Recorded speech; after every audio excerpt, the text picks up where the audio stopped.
Hey guys, Andrew here with another quick clip, and in this short video we're going to talk all about brushes. I'd like to thank everybody who hit me up through the YouTube comment section or Facebook and email. Thanks guys for this week's request. Let's get started.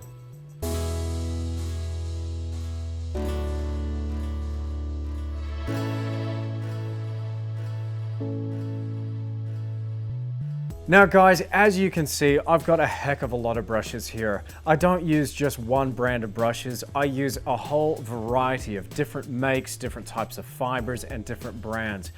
These all come in different shapes and sizes as well, and they're all going to do something a little bit different. So why don't we break this quick clip up into the main parts of the painting process, and I'll talk to you about some of the brushes that I use for each individual part of my process. Now, normally when I'm painting, I'm building up the surface of the painting with layers, starting with my most broad shapes first in big blocks of color, and then working towards more refinement as the process continues. Now, with this first initial layer, there's virtually no detail at all, and I'm trying to cover as much ground as quickly as possible. So for this particular job, I use these bristle brushes. Now, these are the cheapest, nastiest brushes you can buy. In fact, this one here cost me about $1.50. It's called a chip brush, but you can also buy some different varieties of the same sort of brush. This is a varnish brush. Now, all sorts of different brands and all sorts of different companies make this kind of brush, but I find them ideal for the blocking in part of my process. This is where I'm covering as much ground as quickly as possible, mixing up broad strokes of color. I can cover a whole canvas, quite a large one too, within an hour to two, and then from there I can model more detail over the top of that layer. Now guys, as I mentioned, there are three parts to my process. We have blocking in, modeling, and detail. And when we break it up into steps like this, it becomes a little bit easier to think about such a complicated thing as painting is. Now, we've already talked about block-in brushes, and I've talked to you about some of these 1-inch to 2-inch bristles to cover a lot of area quickly. But for the next part of the process with modeling, we're going to require just a little bit more refinement and just a touch more control. So for that, I'm using some hog bristle brushes. Here I have some of my favorite shapes, which are bristle brights, daggers, flats, and filberts. And these brushes are going to have a lot of stiffness to them and cover a lot of ground quickly, as well as push that paint around really well. Now, while we're modeling the painting, we might want to get some different effects. And of course, different types of fibers are going to give us a different kind of mark. So as I'm working my way into that detail phase, I'm paying very close attention to the type of surface and texture I'm trying to capture. Now, for modeling, I also use some of these Neef synthetic bristles. These mimic a hog bristle, but they hold their shape a little bit better and have got just a little bit more springiness to them, and I can create some more controlled line work with these. This filbert is one of my favorite brushes for getting some controlled lines, but also for blending between strokes. I'll continue to use bristle flats and bristle filberts. And these are some of my favorite brushes for doing some of the finer work in the later part of the modeling stage. You'll see me use these a lot on portraits and working out fine features around the eyes, nose, and mouth. It's a great tool for creating some more controlled mark making.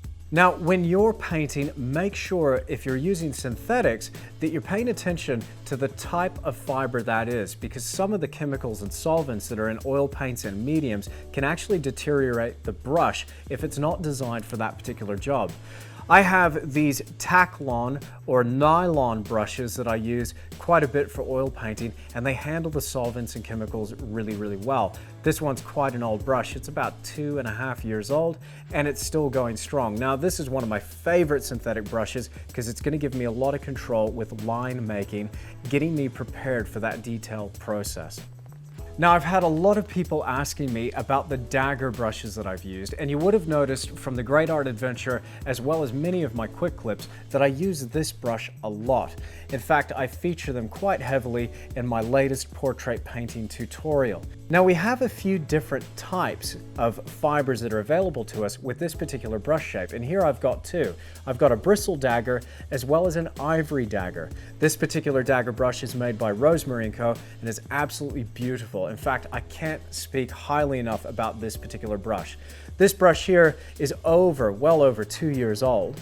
And here I have a bristle dagger that's not even a year old, and you can see just how well their shapes hold together. I really enjoy using this brush in particular because it makes such a fine line, a point or a broad stroke. So if you want to check these out in particular, check out Rosemary and Co. And this again is not an endorsement or a sponsored video at all. It's just one of my favorite brushes. So I want you guys to know where you can get that one. So now that we've finished with our modeling part of the process and we're getting ready for the detail part, we need to change the types of brushes that we're using yet again. And here I'm trying to go for even more control. And I'm paying really close attention to communicating texture depending on what it is that I'm painting. So for this part of the process, I'm also using bristles, but I'm using a few different types of animal hair as well, and even some more synthetics. So here I've got a bristle filbert, which is a number 1. This is great for communicating fine facial features, wrinkles around eyes, even tree texture and bark and that sort of thing. Also, I use a 00 bristle filbert. This is a great brush for even painting hair, would you believe. I can accumulate a fine bead of paint at the ends of those bristles and just drag it across the surface to create a really fine line. Now, you may have noticed from some of the episodes of The Great Art Adventure, or some of my other quick clips, maybe even the DVD tutorial if you've got that one, that I use some really weird shapes for detail.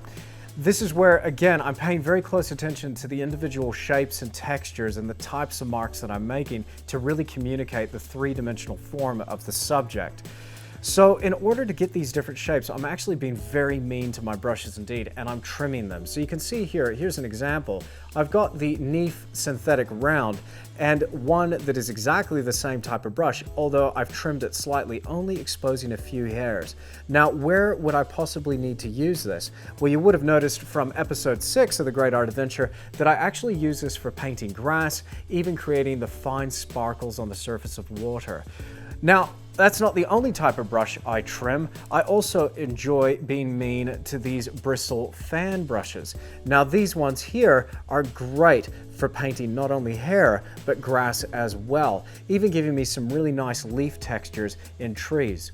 Now, I like thinking a little bit laterally when it comes to the types of brushes that I'm using and the types of marks that I'm making, and I'm trying to be sensitive to the subject and figuring out what does the subject need. This has led me down the path of making some new shapes for my brushes. So now that I've shown you these, let's have a chat about how exactly to trim this brush, which is my fan number 4.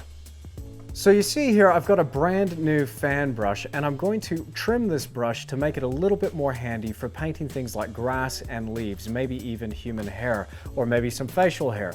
So in order to do that, I'm going to select a few places to trim this, exposing a few of the hairs and creating a rough edge around the perimeter of this brush where it touches the surface of the canvas. But my first step is going to be to narrow the overall range of the fan down and then thin it out through the middle.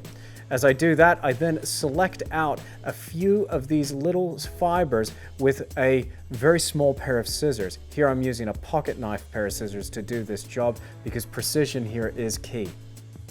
All right, guys, let's have a quick chat on how to clean brushes. Now, there are lots of methods to do this. This is just the way that I do it. I'm not saying it's the right way, but it works for me. So where we're gonna start is obviously with a dirty brush. I'm going to take out a couple of these paper towels and just make sure that I take that dirty brush and wipe off all of the excess paint first. It's really important we do this because that will preserve our terps for as long as we need. Now, I should also mention that we should be cleaning our brushes outside, so don't tell anyone I'm doing this inside. The reason we do that is because some of the solvents that we use to clean brushes can contaminate our studio spaces, and it can end up building up a toxicity within our systems and cause a bit of an allergic reaction over time. Now, I've become very sensitive to things like turpentine, gum turpentine, just because I've been breathing in so much of it. So now I'm going strictly low toxic or non-toxic within my studio space. So that said, don't tell anybody I'm breaking my own rules. What we're gonna do is take out a little bit of this pure gum turpentine, and I'm going to fill up 2 jars to about that depth right there. I like these shorter jars because they don't tip over as easily. Nice and stable. Once I have that pure gum terps in there, I then get some more clean paper towel ready and start off with the first one. This is going to be my dirty terps, and I'm going to mix that in there, swish that around as best I can, and I'm not pushing on the brush but rather pulling on the brush. So as I pull on it and press it against the bottom of the jar, I'm feeling for the flex of the brush.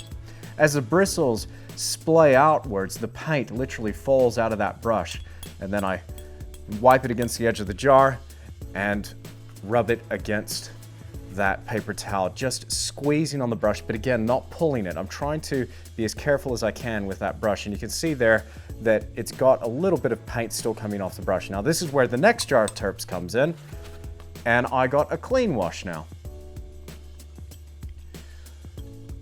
And I simply repeat that process again. So why 3 jars? Well, we've used our dirty terps, we've then moved on to a rinse jar, and here we've got an empty jar to be able to pour off some clean terps once all of those paint particles have settled out of that solution.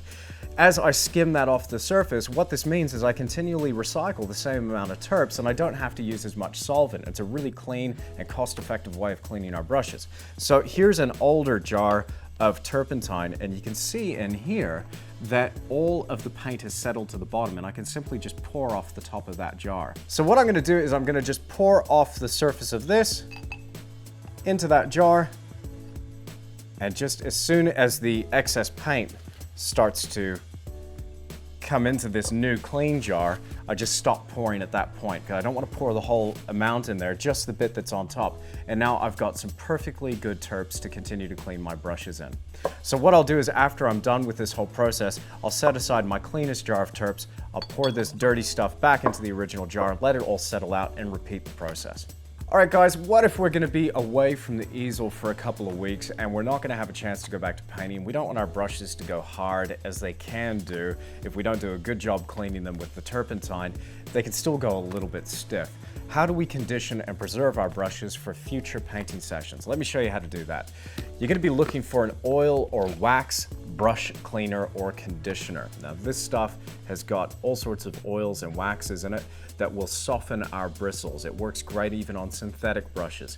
Now, it doesn't really matter the brand here. I'm using an Australian brand. You're probably watching this in a different country, so have a look at the art stores and ask them for brush conditioners. But I will show you a better home remedy for how to do this as well if you can't find this stuff, okay? So here what I'm gonna do is I'm just gonna pick up a little bit of this wax and oil on the end of my brush like this, and in the lid, simply brush this and work those bristles and push as much of that down into the ferrule and out towards the end of the brush as possible. And you can see I'm not pushing on the brush, but rather flexing those bristles. This is actually the same action that we'll be doing in the bottom of our terps jar as well, by the way. And this will allow that oil to be worked down into all of those gaps between the hairs. Now I'm gonna scrape that against the edge of the lid, and I'm gonna leave this brush overnight. Now the next day, I'm gonna come back in and I'm going to wash this with warm soapy water, let that dry, and I'm ready for another painting session, maybe in a couple of weeks' time. So this is a really great way to preserve your brushes, but also to restore them. It's a fantastic way to bring old paintbrushes to life. Now, what if you can't find some of this fancy brush cleaner that we've got here? Well, what you can do is just take normal dish soap. This is just for washing dishes at home. I'm gonna put a little bit of that into a jar and simply work this into the bristles again in the same fashion. Scrape that against the side, leave that overnight, and wash that out with warm soapy water. Let the brushes dry before continuing with oil painting. So there's another little trick that you can use at home for restoring and cleaning your brushes once you've gone through your Pure Gum Terps rinse. Well guys, there we have it. We've talked a bit about brushes. What have we covered here in this quick clip? Well, I've talked to you about the process and how different shapes of brushes and different sizes relate to the different aspects of my particular process. We started off with blocking in, then modeling, and then detail. I even showed you how to create some really nifty shapes with your detail brushes. And also, we talked about how to clean a brush. Now, if you liked this video, make sure you hit that like button. If you want to come back for more, make sure you're subscribed. And as always, you can find me on Instagram or Facebook, but also make sure that you're subscribed through www.andrewtischler.com for bonus content and giveaways. We'll see you again next time.